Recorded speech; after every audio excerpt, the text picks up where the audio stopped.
Welcome guys, so today I am with the Taotronics SoundLiberty 53 and I will show you how you can pair them with your MacBook. So first of all, you have to open the case and take them out of it. Take a look on these indicators. When they are blinking like that, the left or the right, or even together, it means that they are visible to other devices. If it is not working like if it is not working for you, you have to click and hold these two touch control panels until these indicators start blinking like that. Just click and hold together. In my case, everything is fine, so they are visible to my MacBook. And put them back, just do not put them to the charging case. Go for the system settings, go for the Bluetooth, and on the Bluetooth list, you have to scroll down at the bottom.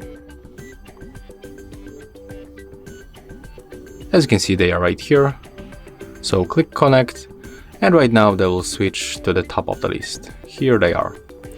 I can recommend you right now to go for the sound settings and be sure that the sound input and output is automatically switched for our Taotronics.